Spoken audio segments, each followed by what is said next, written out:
What do these numbers mean?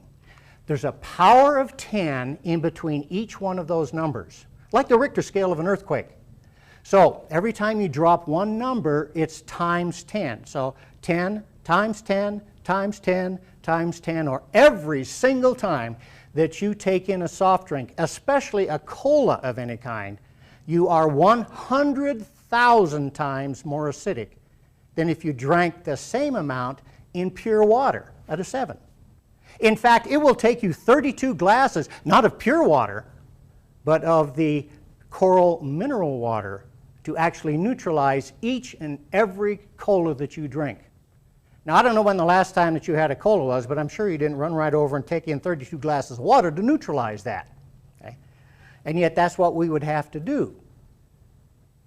The people say, well, I don't drink colas. You know, I drink 7-Up or Sprite or root beer or something else. Great. Instead of being 100,000 times more acidic, you're only 85,000 times more acidic than pure water is. Okay? So soft drinks are actually killing a whole generation of our people. And people say, well, wait a minute. I drink diet. Well, whoop-de-doo. Actually, that's the worst thing that you could probably take in. If you'll notice on our screen up here, you'll find that artificial sweeteners, specifically aspartame and Splenda, are more acidic than the actual drink itself. And so the next time that you actually partake of a diet drink, you are creating more problems than you're actually overcoming by taking in a diet. So the idea behind this is to inform you so that you have this idea what the pH scale is and how it works. So that as I refer to things as we continue along in our discussion here, you will understand how important it is. But you know, you could take everything that I just discussed here, the lactic acid, the soda pop, the artificial sweeteners, the white flour, the white sugar, and put them all together. All together, they don't reach the acidity level that stress does. Stress is the most acidic producing thing that is in our lives. And yet people think that they're handling stress very well. Hey, how are you doing? Oh, fine, I'm doing great. You know, my wife divorced me, my dog died, I wrecked my pickup, but I'm doing just great.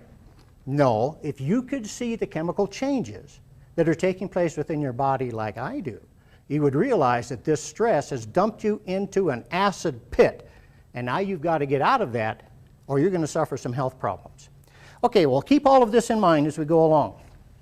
Because if I were to take a drop of blood out of you and put it up on the screen and look at it through a dark field microscope, this is what I would see. This is pure alkaline blood. Remember I said it has a very narrow range that you have to maintain that with. If you look at this, these are erythrocytes. Their job is to carry oxygen to all of the other cells in the body. And so if they are loaded with oxygen on that membrane and all of the other 76 trillion cells get their fair share of oxygen, again, your metabolism is high, energy level is high, and your immunity is extremely strong. But as you start dropping down in that pH scale and become more acidic, an interesting change takes place in these red blood cells. And they begin to rouleau together. They stick together. Now, as soon as this happens, a change also takes place in the amount of oxygen that they can carry. If I were to take one of these rouleau blood cells out and measure the amount of oxygen it's carrying on its membrane, along with one of the free ones that we saw on the previous slide, we would see that these rouleaued erythrocytes are only carrying 20% of what a normal red blood cell can carry.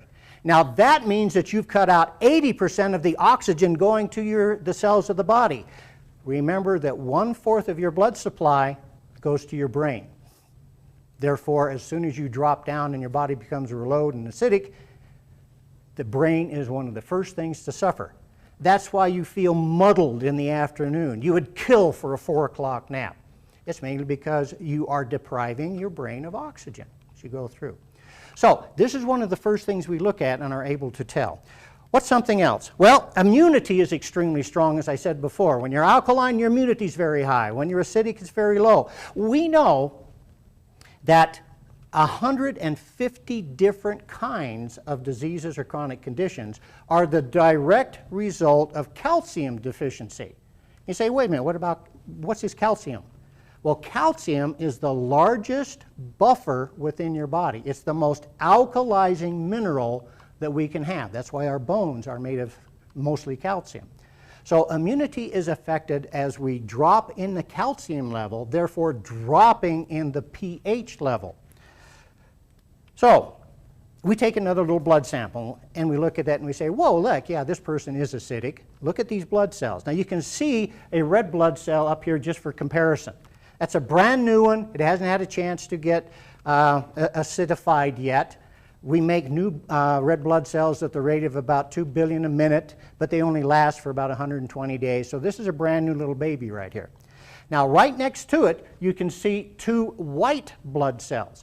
The white blood cells, and there's 7 different kinds of them, have major immunity jobs throughout the body. Now, they should be 2 to 4 times the size of that red blood cell. Obviously, these are not. So as you become more acidic, these white blood cells shrink in size and they become inactive. Now, you can have a blood test taken and they can put it through the machines and say, oh, you got plenty of white cells, no problem. Yeah, but if they're inactive, your immune system is depressed. So when you become alkaline, now look at the difference. Here's an alkaline blood system. Look at the size of that white blood cell. Now it's huge, it's active, your immunity is strong. Okay?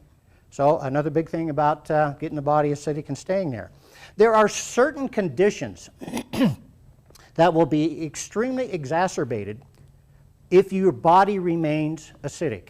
One of those is Candida. Candida is a yeast form that lives in our large intestine.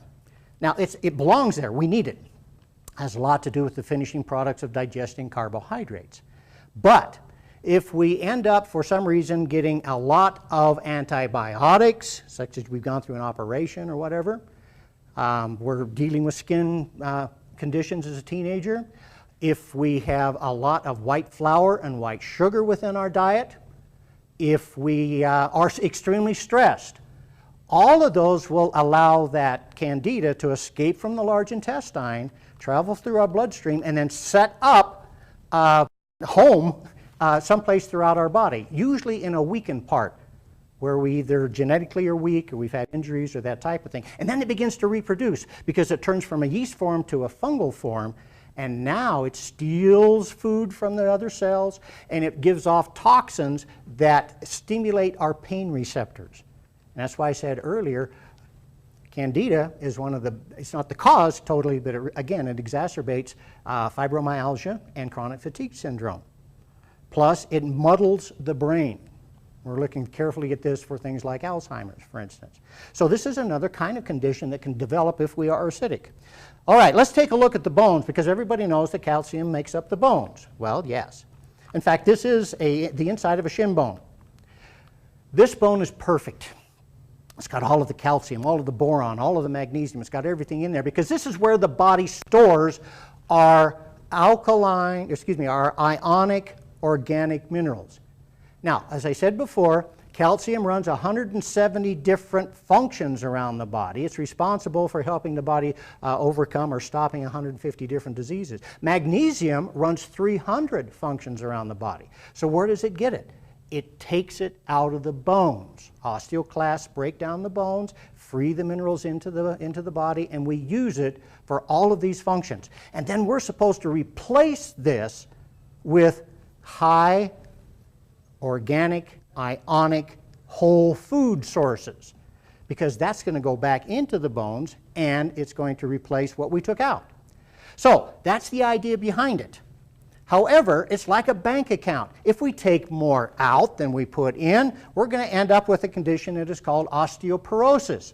Same area of a shin bone, but you can see now all the support material in there is gone. This is osteoporosis. Now, if you look at it, you can see why the bones become very brittle. But this is not a picture of an 80-year-old woman or a 60-year-old woman, or even a 45-year-old woman now, where most osteoporosis is beginning to develop instead of in the later years. This is actually a picture of an osteoporotic bone of a 36-year-old man who drank 6 Cokes a day. So because you are highly acidic, the minerals come out in a desperate attempt to keep your body acid-alkaline balance.